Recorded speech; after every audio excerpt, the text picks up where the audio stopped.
At 11, the Southwest Portland community was quick to rally after a local farmers market has their truck stolen. People have just been really coming out of the woodwork to support us. Plus, a sigh of relief for one woman assaulted by a security guard more than a decade ago as he's finally found guilty. I feel like I'm gonna now start to heal and move on. And a nonprofit law firm is looking for a way to keep providing services to the most vulnerable group of migrants. We're doing this, to be helpful, for the public good, and that public good is under attack.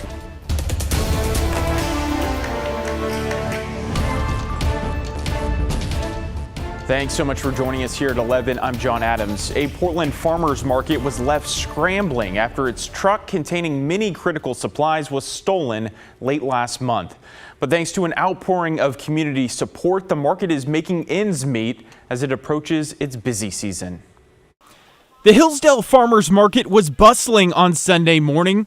At first glance, a customer most likely couldn't tell the struggle the market has gone through since its truck was stolen after an event on March 23rd.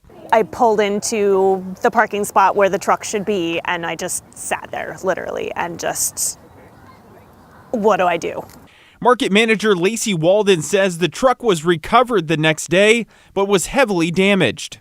It was empty, unfortunately. So all of our market equipment had been emptied out of the vehicle and was gone. A tip from a resident revealed that the tables and chairs stored in the truck were dumped at a location in town. The group's tents and other items haven't been recovered, but this Southwest Portland community has rallied behind the market.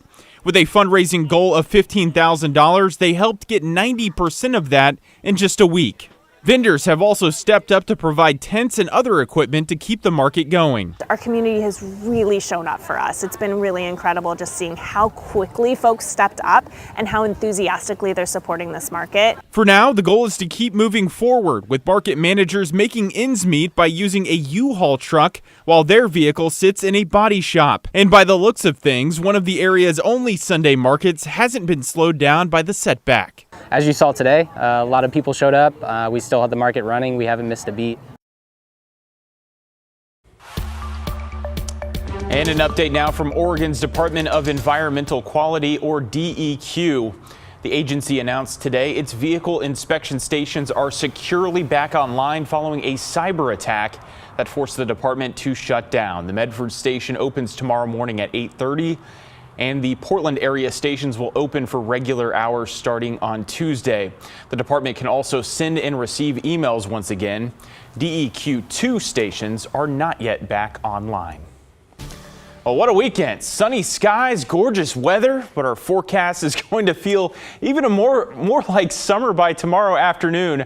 Meteorologist Joe Ranieri is joining us to let us know how warm things are going to get tomorrow. Joe? Well, how's that almost 80 degrees sound, John, tomorrow morning? I love it. Or not Let's tomorrow do it. morning, tomorrow afternoon. I think a lot of people are going to be coming back to work with a little bit of a sunburn on their face. Me included. I got some a little bit earlier this afternoon. Beautiful conditions. And I got a sunburn with temperatures only in the low 70s, but that doesn't matter because the sunshine was out from beginning to end. And that's what's going to be taking place over the next few days. Let's go out to downtown Portland from our Pioneer Park building camera. Temperature of 54 degrees. We woke up temperatures earlier this morning right around the low to mid 30s. We're going to be much warmer than that for your overnight lows. We're not going to be dealing with any areas of frost, but tomorrow morning we'll be seeing a sunrise at 6:26 a.m. with temperatures about 49 degrees by midday, 67 degrees, and look at that, 78 degrees. Now the record is 84 degrees. I'm not expecting us to see, 82, 83 degrees, but we could get right around 80 degrees by tomorrow afternoon, no doubt, with these strong ridge of high pressure. Right now, we're looking temperatures in the low to mid 50s up and down the I-5 corridor, and this isn't just going to be sticking around for one day. I have sunshine in every day coming up this week, John, all the way until basically Saturday. I'll talk more about that in just a few minutes. All right, Joe, thank you. We'll see you then. We continue to track the search and rescue efforts in Clackamas County to find a missing kayaker. This morning, the Coast Guard found the kayak, but have yet to find the kayaker. The search started just before 11 last night when witnesses reported seeing the man in distress before he fell over the edge of Willamette Falls. He did not resurface. Search and rescue volunteers continued their search this afternoon, At this time, officials are not disclosing that man's name. And new tonight here in Multnomah County, the sheriff's office says they've recovered a body out of the Willamette River near Swan Island. Detectives are now investigating how this happened. They do say it's very unlikely that this person involved in is the same person involved in the Willamette Falls incident. I was really actually surprised that, because I thought nothing was ever going to happen. He never got caught because he was just out there. Years after a woman was raped by a former loss prevention officer, she's finally getting justice. The man that was found guilty of 5 charges this Friday, including charges of first-degree rape and sodomy. That woman told our Celine Stevens 10 years after and during that tragedy, she feels relief and that she can finally start to move on. A warning now, some of the content in this story may be difficult to listen to. As long as he goes to prison. That's the only thing I wanted, was him to be put away. In 2015, Marianne Stott was at a Rite Aid in Portland when she was caught shoplifting by loss prevention officer Daniel Casanelli. According to the Multnomah County District Attorney's Office, Casanelli then took Stott to the basement of the store and raped her. For a long time, I actually tried to block that out of my mind, because I was dealing with other things. I was coping it with a lot of drinking and pills, and that's how I dealt with my trauma. Stott explaining back then she was already going through a hard time in her personal life. I did things when I'm in addiction I'm not proud of, like shoplifting. I'm not going to try to hide it or deny it. I think I was just really embarrassed because I was caught stealing a soda. But at the same time, I was there a lot, and every time I went into that store, he would watch me. And I found that out later. After she was raped, Stott says she left the store in a state of shock. Like, oh my God, did this just happen? And so I ran right to the Max. Fortunately, it was right there and it was leaving, so he couldn't follow me. I saw an officer transit, and I just told him what happened, and then he called the police. The DA's office confirmed a rape kit was done in 2015, but due to a lack of sophisticated analysis, there was no smoking gun tying Casanelli to the incident. Eventually, the DA's office says Stott separated from the case and it went cold.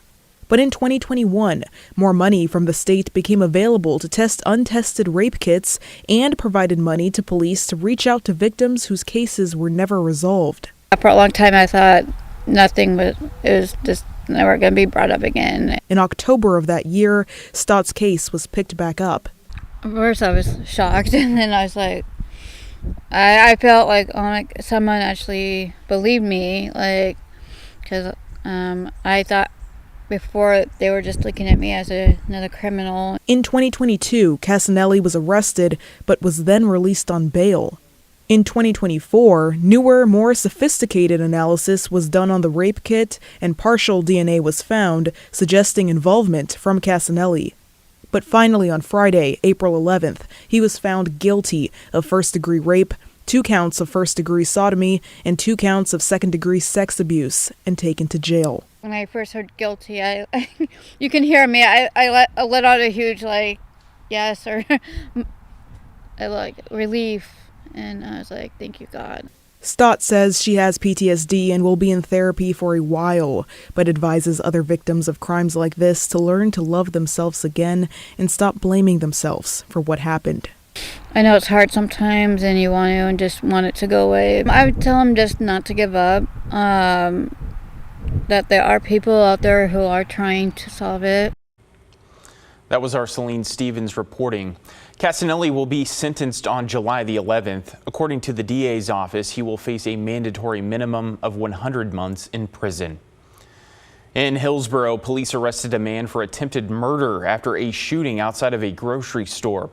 Officers were called to the parking lot of the Fred Meyer off of Tualatin Valley Highway just before 4:45 Saturday morning. There they found the victim and learned the suspect had driven off. A few hours later, they found and arrested 23-year-old Heriberto Tapia Naranjo. The victim was hospitalized and is expected to survive.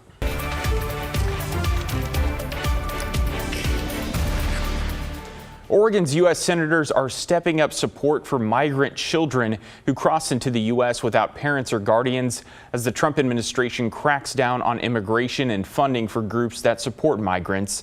The Trump administration terminated funding last month for nonprofits that provide legal help for unaccompanied migrant children. In an effort to bring that back, Senators Ron Wyden and Jeff Merkley and 24 of their Democratic colleagues reintroduced legislation to help provide them legal aid. Immigration Counseling Services of Portland is one of the groups which lost funding and is now desperate for community donations and help from lawmakers so it can keep helping kids. Some of them as young as 3 years old, 6 years old, 7 years old. So some of them have been, brought up with a family member and left at the border. Others just ventured on their own because there was no family unit in the house that they were in, and they feared for their life. They're coming from very unsettled situations that have changed overnight, and they have really no sense of rapport with anybody, just bureaucracy and systems. The U.S. Unaccompanied Children's Program currently represents about 26,000 minors. Senator Merkley and Wyden say the proposed Fair Day in Court for Kids Act will prevent migrant children from having to represent themselves in court. Now, it's been a busy start of the year for the Skamania County Sheriff's Office. It says during what's typically a slow period for search and rescues, the first quarter of the year saw record-setting numbers. The Sheriff's Office handled 13 missions during the first 3 months. That's a 550% increase from the same period last year.